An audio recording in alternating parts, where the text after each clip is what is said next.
go, let's go, let's go. Week 5, wide receiver stardom sitem is here. Sleazeball here. Welcome to my YouTube channel. If you are new to the channel, make sure you scroll down, smash that like, hit that subscribe button. Helps me out a ton. I'm trying to bring you the best fantasy football content to help you win your leagues. And let's dive into it, guys.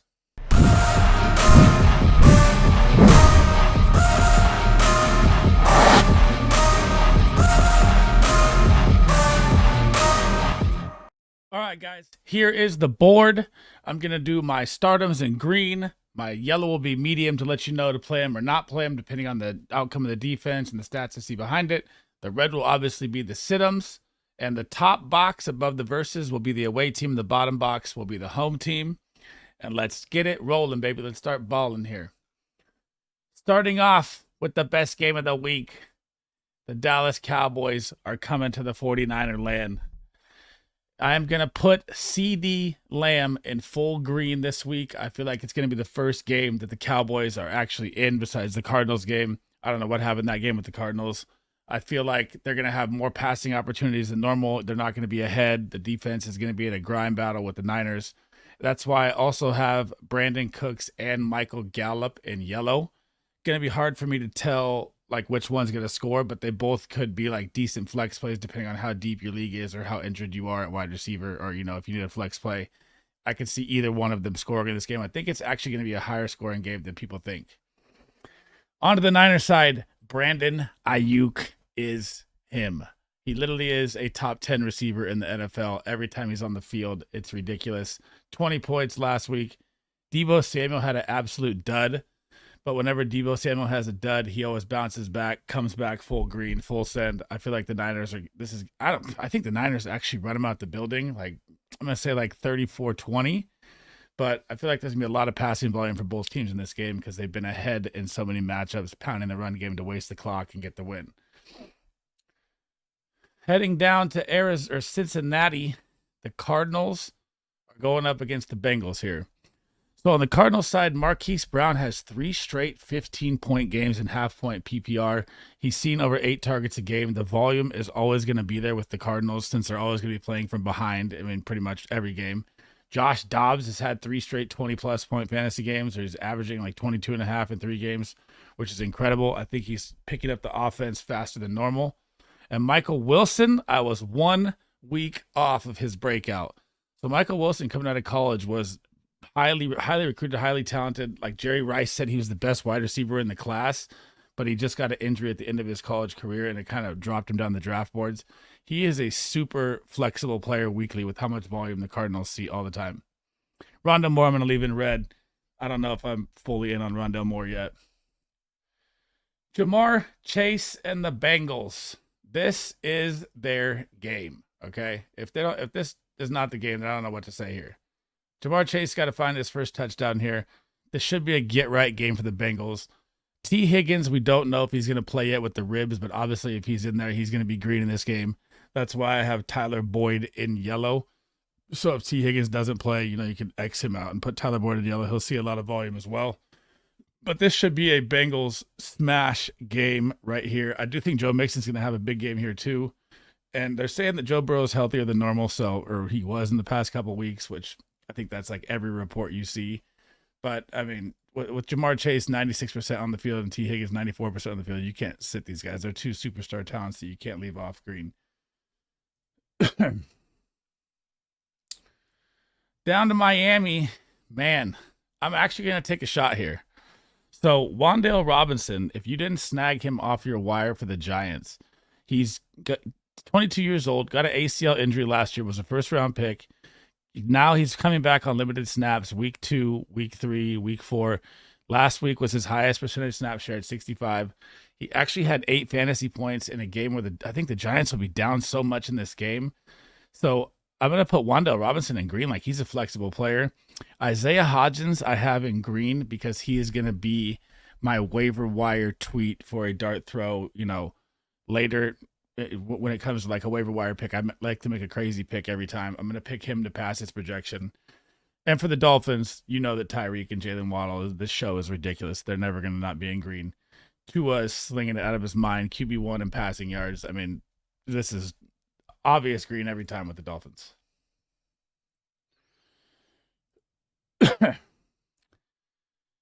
The Eagles are coming to LA. A.J. Brown coming off his wide receiver one last week. It looks like him and Jalen Hurts are back on track like they should be after their little debacle on the sideline where he was yelling at him, I need the ball more. And Devontae Smith, so trip out on this. Devontae Smith is the number one wide receiver in routes ran and usage on the field, 99%.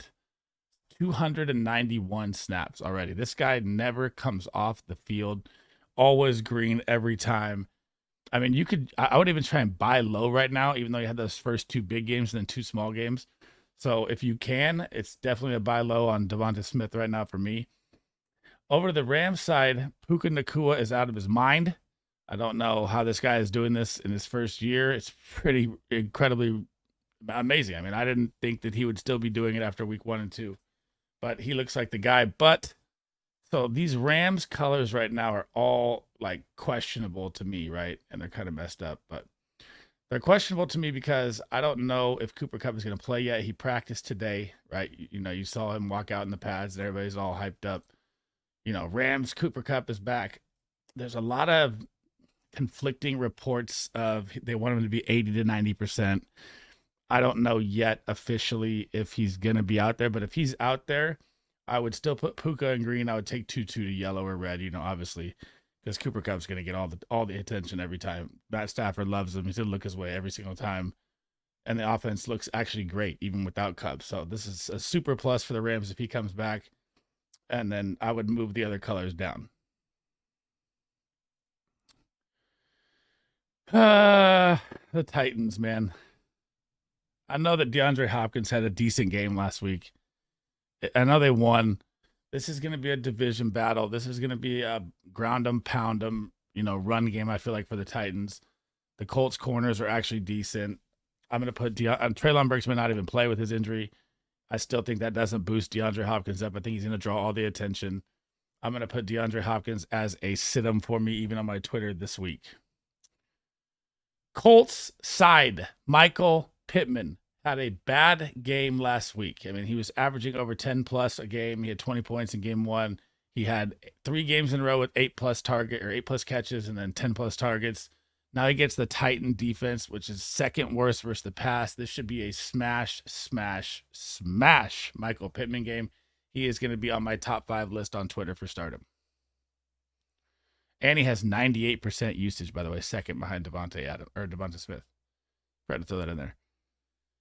Also, this is live, guys, so this is different than like me just recording. This is talking to chat if they pop in at the same time, everything. Here we go. I'm going to go green for the first time in a minute on Garrett Wilson. Heading down to the Broncos here in Denver. I don't know if we're going to get that consistent, you know, Zach Wilson play. Like, he played incredibly good versus the Chiefs. It could have been like he was playing the Super Bowl contender, Patrick Mahomes, adrenaline pumping, getting in a groove, because he's not really known for being consistent like this at times. So I'm going to put Garrett Wilson in green, but it's like a tempered green. Alan Lazard could have been a yellow because he's going to draw Patrick Surtain for Garrett Wilson, but the Denver D, even with Patrick Surtain, has still been terrible. So I'm going to leave both these in the red just because I still don't trust Zach Wilson. Broncos side. Now you get the dominant corners. So this is going to be one of my bold prediction situms right here. I'm going to sit Jerry Jeudy and Cortland Sutton because they're going to draw Sauce Gardner. And I'm going to put Marvin Mims in yellow because I have this bold prediction feeling that he's going to catch a 40-yard bomb touchdown in this game. I don't know. Man, I don't even know who's going to win this game, honestly. This could be like a grunge match. I mean, both these teams have looked so bad. I know the Jets looked a little better last week for the first time, but one game doesn't, you know, pump it up for me. I need consistency. And the Broncos played the Bears, right? So, I mean, Cortland Sutton had 10. Jerry Jeudy had 10. But the Bears defense is awful. The Jets defense is elite. It's going to be a struggle, I think, for both these teams in this game. Now the Jets are on the road. Garrett Wilson's just so talented. I'm going to throw him in green. Thursday night football. So, update here before it starts. The Bears have so many injuries in the secondary. This is why I am putting the Commanders all green and yellow, but I'll get to that in a second. DJ Moore is on a mission right now. to have 1,000-yard season. Again, he's going to average like 1250 if you average out his stats right now. I think he's wide receiver 12 right now on the year, or wide receiver 13 on the year, averaging 12.9 a game. Just had a big game last game versus Denver, like I just talked about, versus Pat Surtain. So that's what I'm saying. Pat Surtain really is, I don't know, he's good, but it's not really helping this year with the team defense. So Darnell Mooney, I'll put in yellow because I do think this will be a high-scoring game for some reason. I don't think it'll be like his low Thursday night, slow scoring. I don't think that's going to happen. Chase Claypool's on the trade block. People are looking for him. Terry McLaurin got his touchdown on a fumble recovery last week in the end zone. So if you had Terry McLaurin, congrats on that one, huh? Jahan Dotson also caught the game-winning touchdown, his first TD, his first time over his projection all year. I like the way that they held in with the Eagles, and the Eagles are actually, a Super Bowl contender team. I think the Commanders are actually going to make some noise here. I think they're going to dominate this game. The defense is looking better. I like Curtis Samuel is even flexible for me this week. So I'm going to throw him in yellow, Terry McLaurin, and Jahan Dotson in green. The best receiver I've probably ever seen at his age, Justin Jefferson, is out of his mind. Nothing else to say here but green. Always green with him every time. Now, Jordan Addison last week only played 50% of the snaps. Yeah, I think he had like 0.9. He had like a 4-yard catch. So what happened with him was he missed a block like across the middle and got Justin Jefferson killed. And I think the coach like benched him out.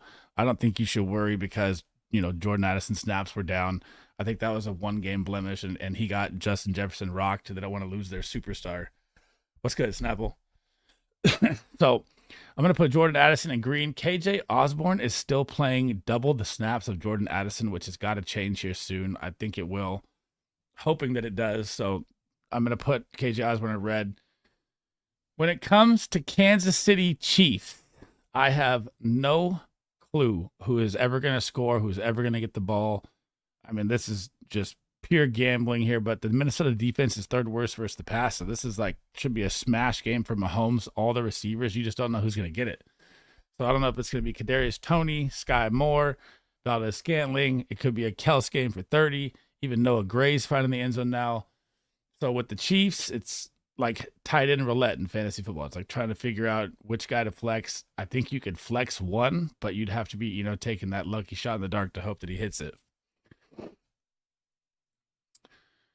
The Saints get the Pats, and Chris Gonzalez just tore his labrum. Their number one superstar corner is out. Chris Olave is going to absolutely feast this game. I know they just signed C.J. Jackson from the Chargers or traded for him this week. I don't think that's going to matter that much. I'm going to put Michael Thomas in red this game. He's going to be on my sitem on Twitter also. And I'm going to put Rashid Shaheed in yellow. And if you have any of the Saints right now, so if you have Michael Thomas or Chris Olave, they have the easiest schedule remaining the rest of the way for wide receivers in the NFL. So it's great, but I just don't like the game at New England as much because for some reason teams always struggle at New England.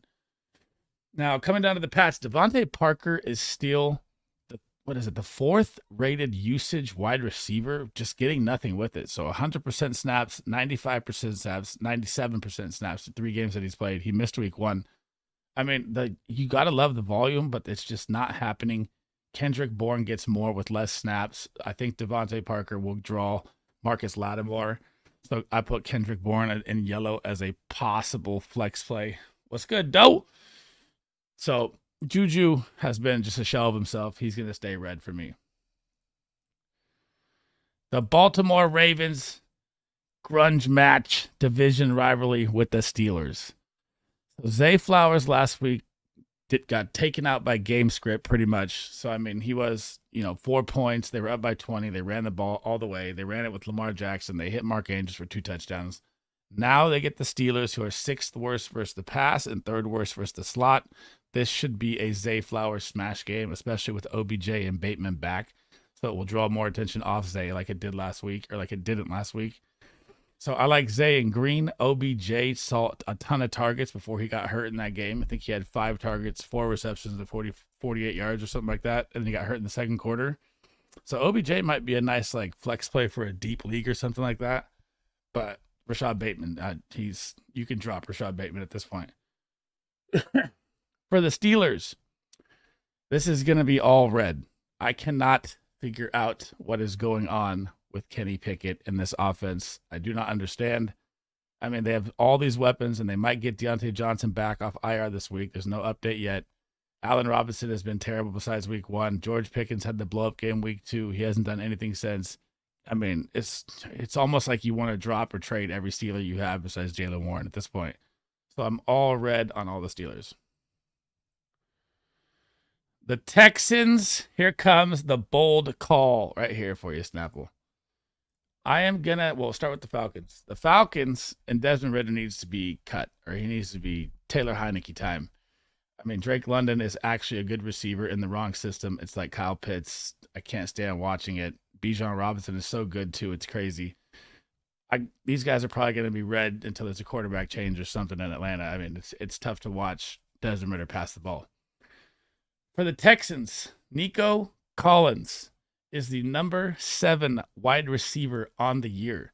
CJ Stroud is the quarterback 6. I am going to bold predict this week to sit Nico Collins. Now, here's why. So, Atlanta Falcons have probably the 2 best corners in the NFL in Jeff Okudah and A.J. Terrell. And A.J. Terrell is a shadow tall corner, and Nico Collins is 6'4". Not many corners are 6'1" that are superstars. I feel like he's going to absolutely lock down Nico Collins, and Tank Dell is going to have a bigger game than Nico Collins this week. This is one of my bold Twitter predictions I'm going to throw out here after this video is done. And Robert Woods is still seeing like 46% usage or snap share usage when he's out there. So he's still the security blanket. They don't look at Dalton Schultz that much. It's mainly Robert Woods, and John Mechie hasn't really got his opportunity yet. I mean, he's out there for like 5 snaps a game, so he's still in red. Monday night, Packers and the Raiders. Christian Watson is coming to the dance here, folks. He's going to go off for 15-plus points this week. I'm calling it now. Last week, he played on 30% snaps. He's going to be 100% snaps this week. I'm all in on Christian Watson. I put him as wide receiver 13 on the week. Any team you can get right against is always the Raiders. Their defense is terrible. Romeo Doubs is still flexible 100%. He'll still 7 to 8 targets, and he's actually looking way better than last year. Jaden Reed, now that Christian Watson is back, for me, is a no-go. For the Raiders, Devontae Adams is always green. The man's a superstar. No matter who his quarterback is, doesn't matter. Now, with him drawing Jair Alexander, I actually like Jacoby Myers as a flexible green play here also, too, for the Raiders. I just think Jimmy G's going to come back, and he's going to feed Devontae Adams a lot more. Like, you saw last time he had like 16 targets on Monday Night Football and dropped a 35 bomb. So now that Jimmy G will be back, I think it'll be a lot more Devontae, but Jacoby still could be a nice play. Hunter Renfrow, throw him to the wire. Jags and Bills. Oh, messed this up, huh? Jags and Bills in London at 6:30. Stephon Diggs, Josh Allen, and Gabe Davis are on an absolute mission. I mean, they look like the best team in football. It sucks that they just lost Tre'Davious White. Well, I'd say the Niners, but they lost Tre'Davious White, so that is why I have Calvin Ridley, Christian Kirk, and Zay Jones green, yellow, yellow. Gabe Davis has actually been consistent this time. I mean, he's had 3 games of 10+. That's like unheard of for him. He usually gets like a 30 bomb and then 2 and then 2 and then 5 and then a 30 bomb. But Stephon Diggs was absolutely the same value. Josh Allen is playing out of his mind. And heading down to the Jag side now, Calvin Ridley's numbers have dropped a ton since week 1, and people are like nervously panicking, worrying about it. There's no need to worry. So week 2, he was 2 centimeters from getting 2 touchdown passes, literally in the end zone. Both of his toes hit the white. Week 3, Trevor Lawrence missed him wide open on a 50-yard pass. I'm not worried about Calvin Ridley at all. I think he has a monster game here. I think all the Jags are going to eat here because it's going to be a high-scoring game. I think I might take it as one of my top 3 high-scoring games of the week. I haven't decided on that yet. But give me Christian Kirk can even be in green in this too, but I have him in yellow. Last but not least, the Lions and the Panthers. DJ Shark will be a yellow for me, but Adam Thielen is going to be one of my star tweet wide receiver starters this week. So here's why. The Detroit Lions defense on the edge is 22nd on the edge versus wide receivers. In the slot, they are the worst. This will be a feast Adam Thielen game 100%. I don't care if it's Bryce Young or Andy Dalton playing quarterback. Adam Thielen is going to have a monster game here. I'm calling it 17 plus points. I'm going to put it on Twitter here after this video is done too. Lions side, Amon-Ra St. Brown dealing with like an abdomen injury right now. We don't know. So these numbers can all change. It could be a sports hernia, which would be terrible if that's like the official ruling on it. But Jameson Williams is finally back. The gambling suspension was lifted in a game early. Josh Reynolds is still balling. I don't think Jameson Williams is going to come in and affect him as much as people think with how Reynolds has been playing. So, but if Amon-Ra is out, that would elevate all these up, right? So I don't know yet. But obviously if Amon-Ra is in, he's obviously green. 100%. And that is it for my startem, sitem, wide receivers for week 5, guys. And remember, the teams on a bye are the Chargers, the Browns, the Tampa, and Seattle Seahawks. So make sure those guys are out of your lineups. As always, if you like the content, like and subscribe down below. Help your boy out. And I'll catch you in the next one.